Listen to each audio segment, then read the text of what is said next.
దిశ TV news కి స్వాగతం. Bulletin లో ముందుగా హెడ్లైన్స్. తమిళనాడు అసెంబ్లీలో సీఎం విజయ్ చేసిన వ్యాఖ్యలు రాజకీయ వర్గాల్లో చర్చనీయాంశం. ప్రత్యర్థులు ఎందుకు భయపడుతున్నారని సీఎం విజయ్ ప్రశ్న.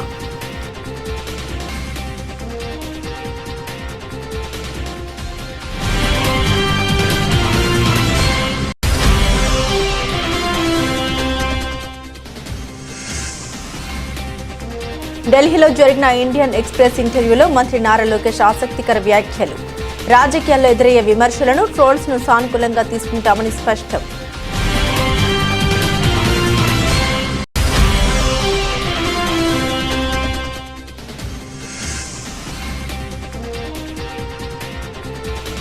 జనసేన ఎమ్మెల్యే పంతం నానాజీ బూతు వ్యాఖ్యలకు ధీటైన సవాల్ విసిరిన ఎమ్మెల్సీ తోట త్రిమూర్తులు.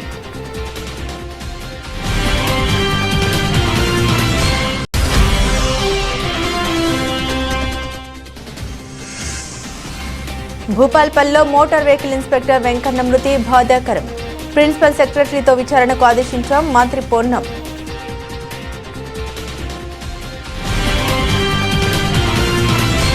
తమిళనాడు అసెంబ్లీలో సీఎం విజయ్ చేసిన వ్యాఖ్యలు రాజకీయ వర్గాల్లో చర్చనీయాంశమయ్యాయి. అవినీతిని సహించదు లేదని, ప్రజాధనాన్ని కాపాడడంలో రాజీపడే ప్రసక్తే లేదని పేర్కొన్నారు.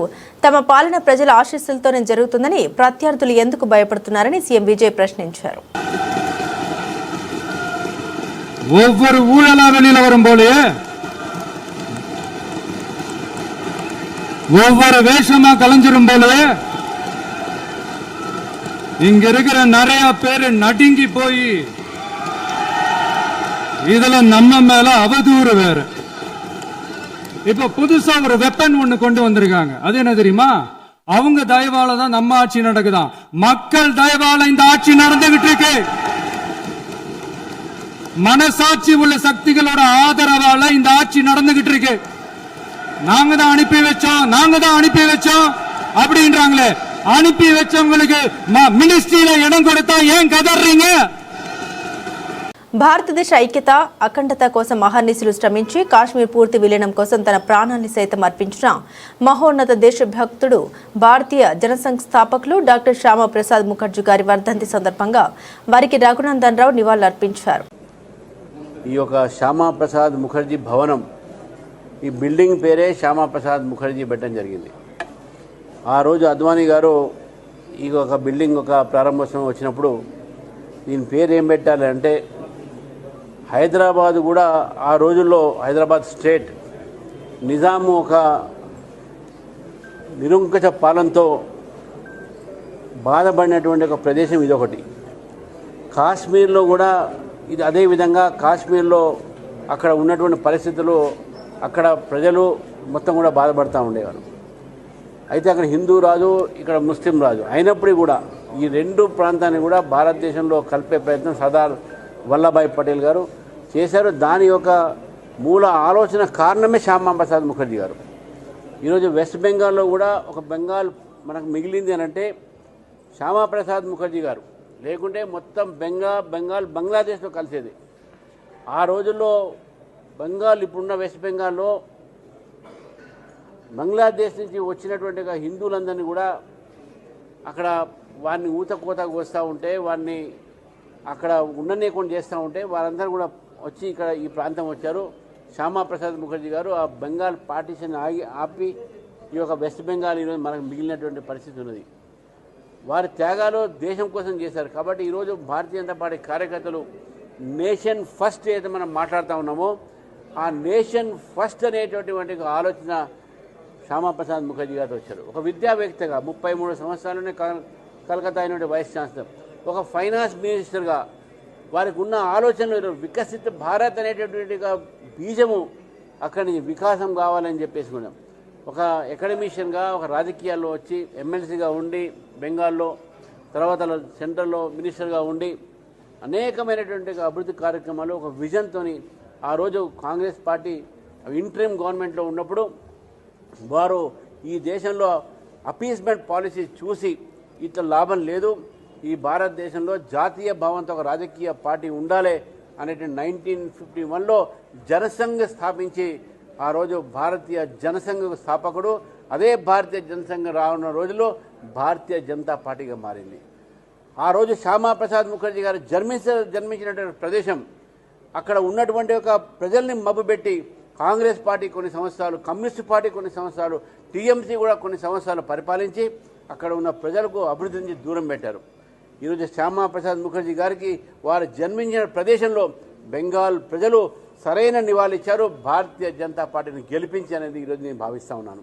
కాబట్టి బెంగాల్ ప్రజలకు ఈరోజు నేను ధన్యవాదాలు చెప్తున్నాను. ఇక తెలంగాణ తరపు నుంచి కూడా వారు చేసినటువంటి ఒక ఏదైతే వారు శ్యామాప్రసాద్ గారి ముఖర్జీకి చూపెట్టినటువంటి ఒక ఏదో ఆదరణ ఉందో, వారు ఈరోజు శ్యామాప్రసాద్ ముఖర్జీ గారి 125 వారి ఒక సంవత్సరం అయినటువంటి ఒక సందర్భంగా ఈరోజు బెంగాల్ కూడా మన ఒక భారతీయ జనతా పార్టీకి రావడం అనేది, తర్వాత తెలంగాణ కూడా వస్తుందని పూర్తిగా నమ్ముతున్నాను. ఎందుకంటే సిద్ధాంతము, శ్యామాప్రసాద్ ముఖర్జీ గారు ఎప్పుడూ అధికారం కోసం చూడలే, సిద్ధాంతం కోసము దేశం కోసం పనిచేశారు. కాబట్టి ఆ స్ఫూర్తి తెలంగాణ కార్యకర్తలు కూడా తీసుకొని ఇక్కడ కూడా అదే స్ఫూర్తితో పనిచేయాలని చెప్పేసి ఈ సందర్భంగా నేను కోరుతా ఉన్నాను. ఢిల్లీలో జరిగిన ఇండియన్ ఎక్స్ప్రెస్ ఇంటర్వ్యూలో మంత్రి నారా లోకేష్ ఆసక్తికర వ్యాఖ్యల్ని చేశారు.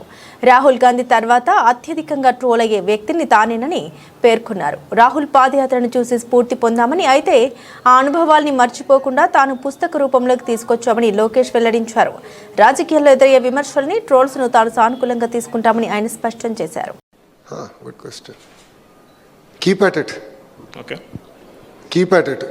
Okay. I've done it for 5 years. It might take a little bit longer, but if you believe in something, you can achieve it. Fantastic. Okay. Nitish Kumar's son, Nishant Kumar. Boss, I don't know him. Honestly, I've never met him. I don't know him, so. But you read the situation he's in right now. What would you advise him? But I have to meet the person before I can analyze a person. I think it will be very unfair to pass a judgment on an individual that I've never met. Okay. Because what comes on social media and what gets written is deceiving. I'm an example of it. Yeah. I was the second most trolled person in India. Second most? Trolled person. Trolled person. After Rahul Gandhi ji. I was the second most trolled person.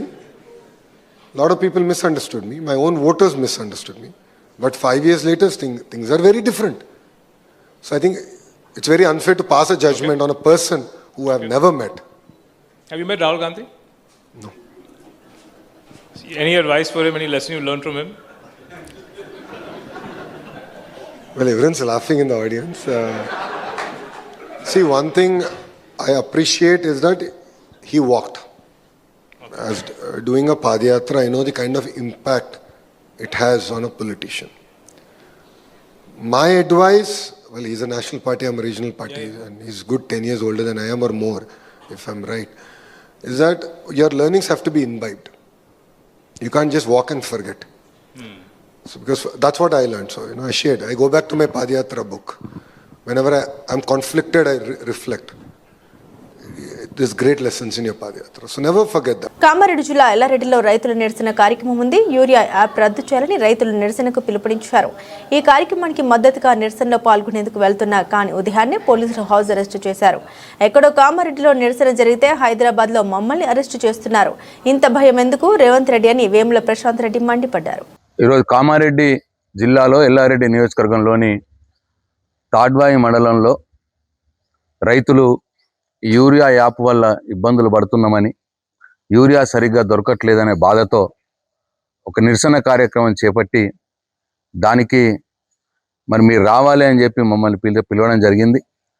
Yellareddy నియోజకవర్గ BRS party incharge Surender గారి నాయకత్వంలో మేమందరం బయలుదేరదామని నిర్ణయించుకొని వెళ్ళేటప్పటికీ ఇవాళ హైదరాబాద్లోనే నన్ను house arrest చేయడం జరుగుతూ ఉన్నది.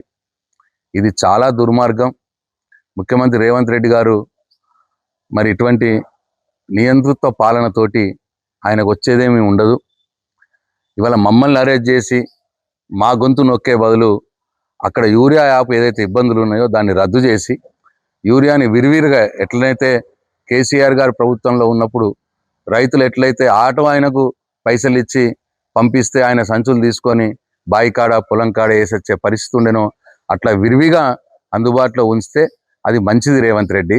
అంతేగాని నా గొంతు నొక్కితే నీకేం వచ్చేది లేదు, రైతులకు కూడా ఒరిగేదేమి ఉండదు. కాబట్టి దృష్టి అక్కడ పెట్టాలి.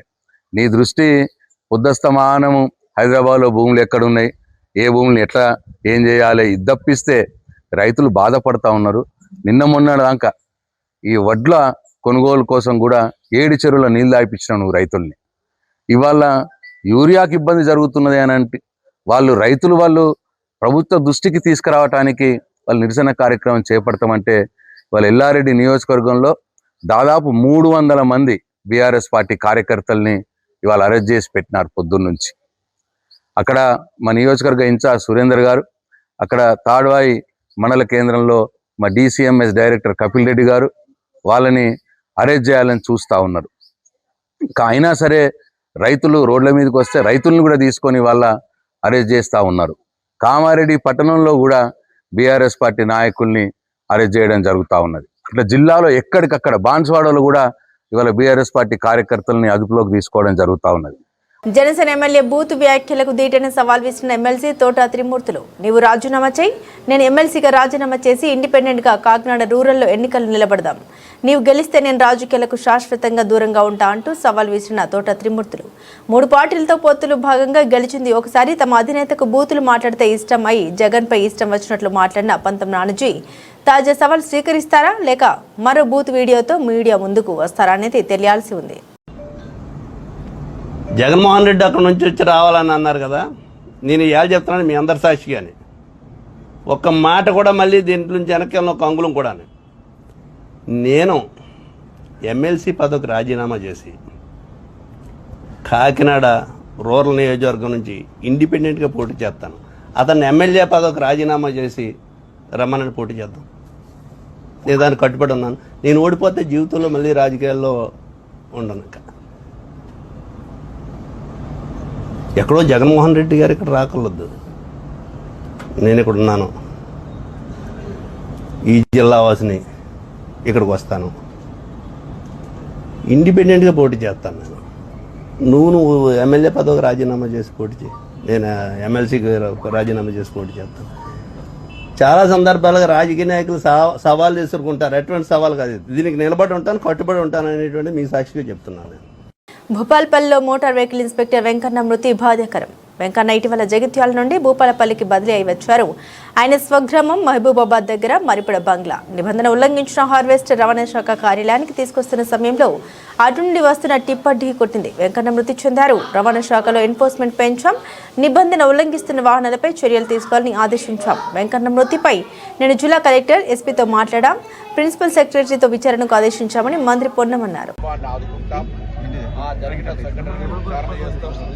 దురదృష్టకరం, ఎవరి రాజకీయాలొద్దు, తప్పకుండా ప్రభుత్వం కఠినంగా మీకు ఏదైనా సమాచారం ఉంటే ఎక్కడైనా మాఫియా, శాండో, లయాషో, మినరలో, గ్రానైటో ఎక్కడైనా తప్పు జరిగితే నేను రవాణా శాఖ మంత్రిగా అందరికీ ఓపెన్ చెప్తాను, మా దృష్టికి తీసుకురండి, బరాబర్ మేము యాక్షన్ చేస్తాం. కానీ నిన్న జరిగిన సంఘటన ఆయన 3-4 ఏళ్ల నుంచి పనిచేస్తున్నట్టే ఎవరికైనా వ్యక్తిగత కక్ష. ఆయన 15-20 రోజుల కింద జగిత్యాలకి ట్రాన్స్ఫర్ చేయించాడు. కాబట్టి ఏదేమైనా సరే అన్ని విచారణ చేస్తాం, మా కుటుంబాన్ని ఆదుకుంటాం. ఇది మాకు వ్యక్తిగతంగా కూడా, ఎందుకంటే మా డిపార్ట్మెంట్కి సంబంధించిన ఒక MBA చనిపోవడం యాక్సిడెంట్ అంటే బాధ కలిగిస్తున్నటువంటి అంశం. అతని పూర్తిగా కుటుంబానికి ప్రగాఢ సానుభూతిని వ్యక్తం చేస్తూ సంఘటన మీద వాళ్ళ కుటుంబానికి అండగా ఉంటాం. ప్రభుత్వం నుంచి తీసుకోవాల్సిన అన్ని రకాల చర్యలు, ఉద్యోగం కావచ్చు, ఇన్సూరెన్స్ కావచ్చు, తదితర అన్ని అంశాల పట్ల వాళ్ళకు ఆదుకొని రవాణా శాఖ కుటుంబానికి అండగా ఉంటుంది. ఇసుక లారీ కాదు, అది ఓర్ లారీ. రోడ్ ఉంది, ఓవర్ రోడ్ లేదు. సరే, అది ఇన్సిడెంటల్ అక్కడ జరుగుతున్నటువంటి ప్రాథమికంగా నేను ఎస్పీ కలెక్టర్తో మాట్లాడింది. బసవతారకం ఆసుపత్రి రజతోత్సవంలో నందమూరి బాలకృష్ణ భావోద్వేగానికి లోనయ్యారు. డబ్బు లేక ఏ రోగి చికిత్సకు దూరంగా ఉండకూడదనేది తమ ఆశయమని స్పష్టం చేశారు. తన తల్లి క్యాన్సర్ అనుభవమే ఈ ఆసుపత్రికి పునాది అని, రోగులు కోలుకునే వరకు వారి కుటుంబాల్లో సంతోషం నిండే వరకు హాస్పిటల్ సేవలు కొనసాగుతాయని బాలకృష్ణ అన్నారు. Namaskar.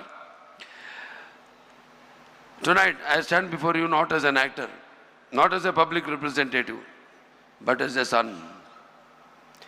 A son who still remembers in 1984 when my mother Srimati Basavarama Tarakam Garu was battling cancer. We had access to treatment.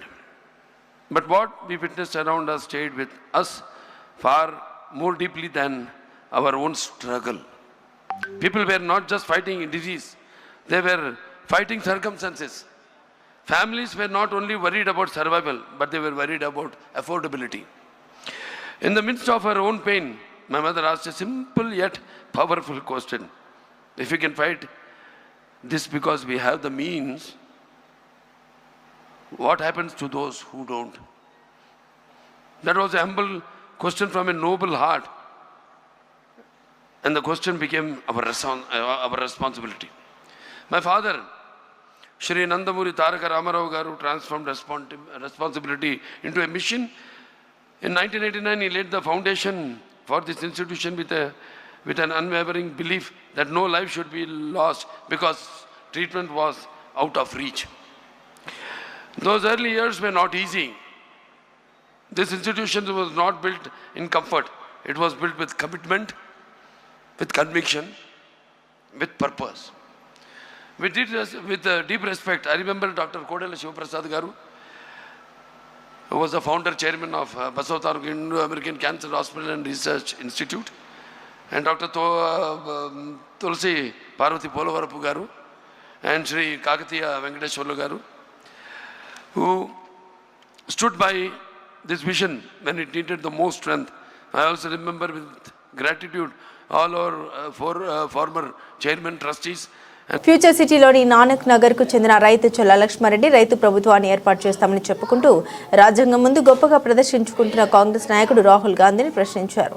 Telangana ముఖ్యమంత్రి హిట్లర్ రెడ్డి రాజ్యాంగ స్ఫూర్తికి విరుద్ధంగా భూ రికార్డులను అక్రమంగా తారుమారు చేసి ప్రభుత్వానికి భూముల్ని ఎలా బదిలీ చేస్తున్నారో ఆయన ప్రశ్నించారు. ఒకప్పుడు ఫార్మసిటీకి వ్యతిరేకంగా గలం విప్పిన కాంగ్రెస్ నాయకులు ఇప్పుడు ఫ్యూచర్ సిటీపై ఇచ్చిన హామీలను వెనక్కి తీసుకొని కార్పొరేట్ మాఫియాకు సహాయం చేస్తూ తమ వ్యక్తిగత ఫ్యూచర్ను సురక్షితం చేసుకున్నారని ఆయన అన్నారు. రైతులు లేకుండా తిండి లేకుండా ఎవరు బతకలేరని ఆయన గుర్తు చేశారు.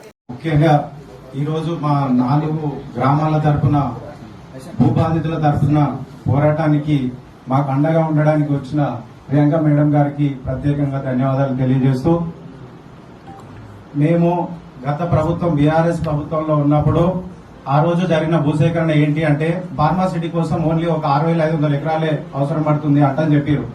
ఆ విధంగా ఆ దొంగ జీవో తెచ్చుకొని దాన్ని 30,000 ఎకరాలకు తీసుకొచ్చారు. ఆ రోజున్న భువనగిరి పార్లమెంట్ సభ్యులు కోమటిరెడ్డి వెంకటరెడ్డి గారు కూడా 2021లో పార్లమెంట్ లో కూడా ఆయన ఒక మాట చెప్పిండు.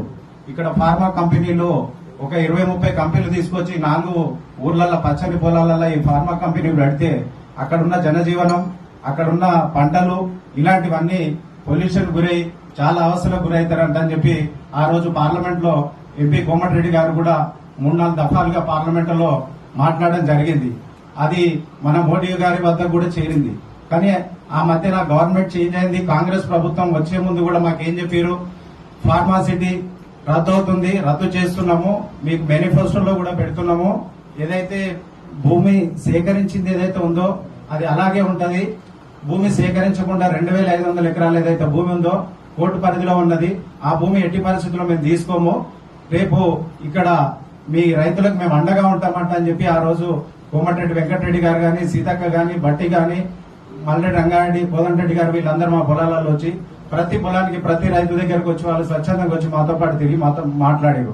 ఆ రోజు ఏమన్నారు, ఇంత పచ్చని పొలాల్లో ఇలాంటి భారత కంపెనీలు తీసుకొచ్చి ఇలా పెడితే ఇక్కడ చాలా ఇబ్బంది అవుతుందని చెప్పేసి వాళ్ళు మా తరపున మా దగ్గర ఉన్న అన్ని అవకాశాలు వాళ్ళు వాడుకొని ఈ రోజు మా ఊర్లలోకి వచ్చిన వాళ్ళు ప్రతి ఒక్కరు ఎమ్మెల్యే అయ్యారు, మినిస్టర్స్ అయ్యారు, చైర్మన్స్ అయ్యారు. కానీ మాకు అక్కడ జరుగుతున్న విధానాల్ని బట్టి చూస్తే ఎంతసేపటికి ఏ ప్రభుత్వం వచ్చినా కూడా రైతుల దగ్గర భూములు గుంజుకోవాలి, కార్పొరేట్ సంస్థలకు కోట్లలో భూములు అమ్ముకోవాలి అనేదే వీళ్ళ దగ్గర ఒక విధానం. అయితే ఈ రైతులు లేకపోతే ఈ రాజ్యం ఉంటుందా? ప్రతిరోజు ఎవరైనా కూడా డబ్బులు తింటే బతకరు, బంగారం తింటే బతకరు. మనం తినడానికి అన్నము, పాలు ఇవి కావాలి, ఇవి లేకుండా ఎవరు బతకలేరు. ఈ రంగారెడ్డి డిస్టిక్ చుట్టుపక్కల ఒకప్పుడు మంచి మంచి అంగూరు తోటలు ఉండేది, మంచి కూరగాయల తోటలు ఉండేది. అవన్నీ చూస్తే ఇప్పుడు రంగారెడ్డి చుట్టుపక్కల ఎటు 50-100 కిలోమీటర్లకు పోతే అన్ని వెంచర్సే, అన్ని గుట్టలు, చెట్లు అన్ని కొట్టేసి మొత్తం క్రికెట్ గ్రౌండ్ల లాగా క్యాన్సర్ నియంత్రణలో ప్రభుత్వం స్వచ్ఛంద సంస్థలు వైద్య నిపుణులు కలిసి పనిచేయాల్సిన అవసరం ఉందని ఆరోగ్య శాఖ మంత్రి దామోదర్ రాజనరసింహ అన్నారు. హైదరాబాద్ నోవాయిటల్లో జరిగిన Basavatarakam Indo American cancer hospital and research institute silver Jubilee ముగింపు వేడుకల్లో మంత్రి పాల్గొని మాట్లాడారు. 25 ఏళ్లుగా క్యాన్సర్ బాధితులకు నాణ్యమైన వైద్య సేవలు అందిస్తున్న బసవతారకం హాస్పిటల్ యాజమాన్యం, వైద్యులు, సిబ్బంది, దాతలను మంత్రి అభినందించారు. దివంగత ఎన్టీఆర్ దూరదృష్టికి ఈ ఆసుపత్రి ప్రత్యేకంగా నిలిచిందన్నారు. ఎన్టీఆర్ ఆశయాలను ముందుకు తీసుకెళ్తూ సంస్థను మరింత ఉన్నత స్థాయికి తీసుకెళ్తున్న chairman, managing trustee Nandamuri Balakrishna సేవల్ని మంత్రి ప్రత్యేకంగా ప్రశంసించారు. Respected Chandrababu Naidu garu, Honorable Chief Minister of Andhra Pradesh, respected Venkaiah Naidu garu, former Vice President of India, Srimati Anupriya Patel ji, Honorable Union Minister for State Health and Family Welfare, Government of India, P. Chandrasekhar garu, Satyakumar Yadav garu, distinguished public representatives, eminent medical experts, cancer survivors, donors, members of the Basavatarakam Hospital family and esteemed guests. It is a matter of great pleasure and privilege for me to participate in the Silver Jubilee celebrations of Basavatarakam Indo-American Cancer Hospital and Research Institute. I extend my heartfelt congratulations to the Basavatarakam Hospital team for their exemplary services to the society in the field of cancer care. My special appreciation to Sri Nandamuri Balakrishna garu for carrying forward the legacy of NTR garu, not only in the cinema but also in the public service and the humanitarian work. His unwavering commitment to upholding the vision of NTR garu. NTR garu was not only a legendary actor but also a visionary leader who created history in Indian politics. The Basavatarakam Cancer Hospital stands today as a living tribute to the courage and the inspiration of Srimati Basavatarakam garu.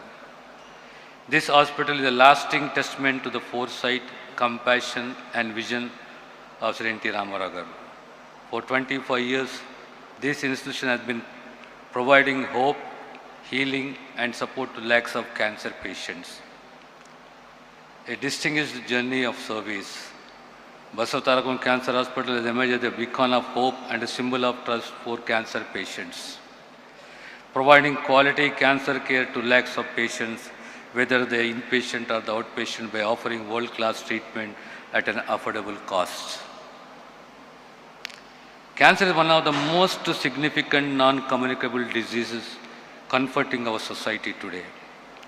Changing lifestyles, dietary habits, environmental factors, and to some extent genetics are driving the rise in cancer cases. Telangana is also facing the steady growth of cancer cases, which is alarming. Cancer causes families to face anxiety, emotional distress, and financial hardship. This reality underscores the need to focus on public awareness, early detection, and treatment.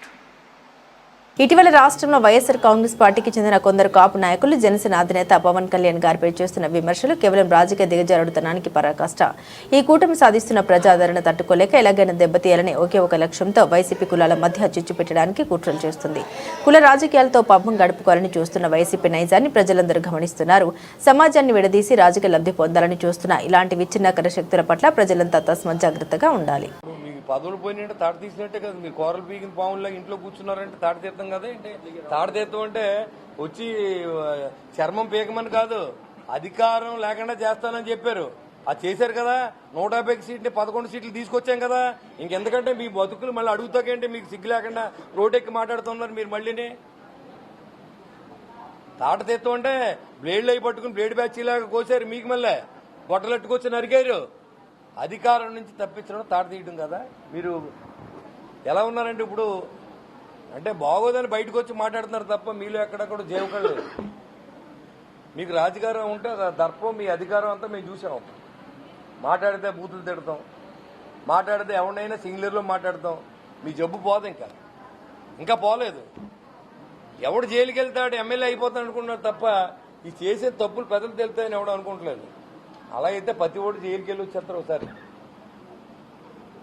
Sympathy కోసం జైలుకి వెళ్ళి ప్రయత్నం చేసి ప్రభుత్వాన్ని రెచ్చగొడుతున్నారు అనేది ప్రజలకి తెలియజేయాల్సిన అవసరం ఉంది కాబట్టి నేను ఈ ప్రెస్ మీట్కి వచ్చాను తప్ప, లేకపోతే అసలు జగన్మోహన్ రెడ్డి టాపిక్ అసలు ఎంచుకోదలుచుకోలేదు. వాళ్ళు ప్రతిరోజు మాట్లాడుతుంటే ఎంతకాలం భరిస్తారు? 2 సంవత్సరాలు చూసాం. అనవసరం అత్తమానం వెళ్తాం మనకి ఎందుకని. కానీ ప్రతిరోజు ఇంకా అదే పనిలో ఉన్నారు కూర్చుని. ఏం జరిగినా సరే తెలంగాణలో ఎవరో ఒక బిడ్డ చూడాలని చివరి కోరికని ఒక అభిమాని అడిగితే వెళ్ళేటందుకు, అన్నయ్య నువ్వు రమ్మన్నాడు, ఈయన వెళ్ళిపోయాడు. ఇదేంటిది? దానికి కూడా ఒక కామెంట్. అసలు నీకు సంబంధం లేని విషయం కదా అది. చావు బతుకులో ఉన్న వ్యక్తో లేకపోతే ఎవరో నాకు ఆఖరి కోరిక నన్ను రమ్మంటే ఆయన ఎంత ఖాళీయో చేసుకుని తెలంగాణలో మన మీద అవిశ్వాసం కూడా ఉంది. కానీ మనం వెళ్ళాలి, ప్రజల్లో ఉండాలనే ఉద్దేశంతో ఆయన వెళ్ళాడు. రాష్ట్రంలో కాపులందరూ పూర్తిగా నిరాశలో ఉన్నారని నిన్న వేదికగా వైసీపీ కాపు నేతలందరూ చెప్పిన పరిస్థితి. అంటే రాజకీయ కాపు కార్పొరేషన్ కూడా పూర్తిగా నిర్వీర్యం అయిపోయింది. చైర్మన్ సుబ్బారాయుడు కూడా మామూలుగా ఏదో తిరుగుతున్నారని అక్కడ కామెంట్. గత 5 సంవత్సరాల్లో వాళ్ళు ఏం చేశారో, ఈ 5 సంవత్సరాల్లో ఈ 2 సంవత్సరాల కూటమి ప్రభుత్వం ఏం చేయలేదో కూడా మీరు చెప్పండి ఒకసారి. మీ కార్పొరేషన్ చైర్మన్ కూర్చోబెడదాం. మా కార్పొరేషన్ చైర్మన్ని దానికి సంబంధించిన మంత్రివర్గంతో మాట్లాడి ఏదైనా కాపులు న్యాయం చేయాలంటే మీరు ఏమైనా ప్రపోజల్ పట్టరండి. ఖచ్చితంగా కాపులు న్యాయం చేయగలగాలి. ఆర్థికంగా వెనుకబడి ఉన్న కులాలకు మనం ఏం చేయాలనేది 2019 నుంచి 24 దాకా చంద్రబాబు నాయుడు గారు చేశారు కదా. అయినా మరి కాపులు అప్పుడు ఓడించారు కదా. అంటే అప్పుడు ఎలా చూడాలి మనం ఒకసారి ఆలోచన చేయండి. 2019-24 వరకు కాపు కార్పొరేషన్లో నేను మున్సిపల్ చైర్మన్ కూడా మా ఊర్లో 1000 మందికి ₹1,00,000 కాడికి లోన్లు ఇప్పించాను. 1,00,000 2014-19 దేశీయ స్టాక్ మార్కెట్లు లాభాలతో కలకల్లాడుతున్నాయి. అంతర్జాతీయ మార్కెట్లో క్రూడ్ ఆయిల్ ధరలు తగ్గుముఖం పట్టడం, అమెరికా, ఇరాన్ దేశాల మధ్య శాంతి చర్చలు ఆశావతంగా ఉంటాయన్న సంకేతాలు మదుపర్లను కొనుగోళ్ల వైపు నడిపించాయి. ఇంట్రాడేలో 500 పాయింట్లకు పైగా ఎగబాకిన 30 షేర్ల ఇండెక్స్ సూచీ సెన్సెక్స్ చివరికి మార్కెట్ ముగిసే సమయానికి 291.17 పాయింట్లు అందుకుని 77,000 పైకి చేరుకుంది. 7,704.07 వద్ద ముగిసింది. చమురు అండ్ గ్యాస్, బ్యాంకింగ్, ఫార్మా రంగ షేర్లకు ముదుపర్ల నుండి లభించిన మద్దతుతో సూచీలు పెరిగాయని దలాల్ స్ట్రీట్ వర్గాలు వెల్లడించాయి. మరో సూచీ నిఫ్టీ సైతం 89.80 పాయింట్ల ఎగబాకి 24,102.90 వద్ద స్థిరపడింది. దేశీయ ఈక్విటీ మార్కెట్లోకి విదేశీ ముదుపర్లు భారీగా నిధులు తరలించడం, బ్లూచిప్ సంస్థల షేర్లు దూసుకుపోవడం వల్లే సూచీలు లాభాలు కొనసాగాయని Geojit Investments Limited head Vinod Nair తెలిపారు. సూచీలో టెక్ మహీంద్రా షేరు 1.87% ఎగబాకి టాప్ గెయినర్ గా నిలిచింది. దీంతో పాటుగా Sun Pharma 1.39%, Infosys 1.29%, Bharat Electronics 1.01%, Bajaj Finserv share లాభాలు ముగిశాయి. T20 ప్రపంచ కప్ విజయం తర్వాత భారత క్రికెట్ జట్టు మరో సుదీర్ఘ పర్యటనకు సిద్ధమైంది. శ్రేయాస్ అయ్యర్ సారథ్యంలోని యువ భారత ఐర్లాండ్ ఇంగ్లాండ్తో పరిమిత ఓవర్ల సిరీస్లో ఆడేందుకు చెన్నై అంతర్జాతీయ విమానాశ్రయం నుండి బయలుదేరి వెళ్లింది. ఈ పర్యటన ఈ నెల 26 నుండి ప్రారంభం కానుంది. ఈ టూర్లో భాగంగా భారత్ 2 T20లో 8 వన్డేలు ఆడనుంది. ఈ పర్యటనలో భాగంగా తొలుత ఐర్లాండ్తో డబ్లిన్లో జూన్ 26, 28 తేదీల్లో 2 T20 మ్యాచ్లు ఆడుతుంది. T20 ప్రపంచ కప్ గెలిచిన తర్వాత భారత్ ఆడుతున్న తొలి T20 సిరీస్ ఇదే కావడం విశేషం. 2028లో జరగనున్న లాస్ ఏంజల్స్ ఒలింపిక్స్, ఆస్ట్రేలియా, న్యూజిలాండ్లో జరిగే తదుపరి T20 ప్రపంచ కప్ను దృష్టిలో ఉంచుకుని పోటీ ఫార్మాట్లో ఇది భారత్ జట్టుకు ఒక కొత్త అధ్యాయంగా భావిస్తున్నారు. ఈ పర్యటనలో ప్రధాన ఆకర్షణగా 15 ఏళ్ల 71 రోజుల వయసున్న యువ బ్యాటింగ్ సంచలనం వైభవ్ సూర్యవంశీ నిలిచాడు. తద్వారా 36 ఏళ్ల క్రితం సచిన్ టెండూల్కర్ నెలకొల్పిన రికార్డును బద్దలు కొట్టి భారత పురుషుల క్రికెట్ జట్టుకు ఎంపికైన అత్యంత పిన్న వయస్కుడిగా చరిత్ర సృష్టించాడు. అతనితో పాటు ఐపీఎల్లో అద్భుత ప్రదర్శన చేసిన uncapped fast bowler prince Yadav కూడా తొలిసారిగా సీనియర్ T20 జట్టులో చోటు దక్కించుకున్నాడు. బులెటిన్ ముగించే ముందు హెడ్లైన్స్ మరోసారి. తమిళనాడు అసెంబ్లీలో సీఎం విజయ్ చేసిన వ్యాఖ్యలు రాజకీయ వర్గాల్లో చర్చనీయాంశం. ప్రత్యర్థులు ఎందుకు భయపడుతున్నారని సీఎం విజయ్ ప్రశ్న.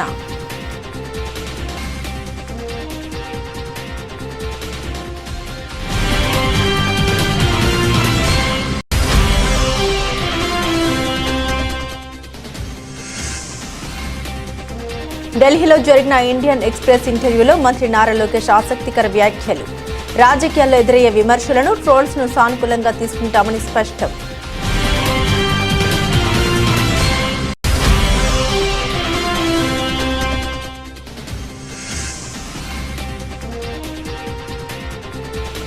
జనసేన ఎమ్మెల్యే పంతం నానాజీ బూతు వ్యాఖ్యలకు ధీటైన సవాల్ విసిరిన ఎమ్మెల్సీ తోట త్రిమూర్తులు.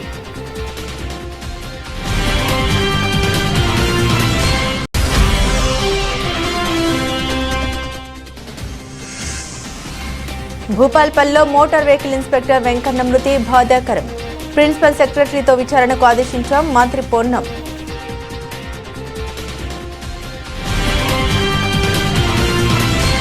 ఇవి బులెటిన్లోని విశేషాలు. తిరిగి మరో బులెటిన్తో మళ్ళీ కలుద్దాం.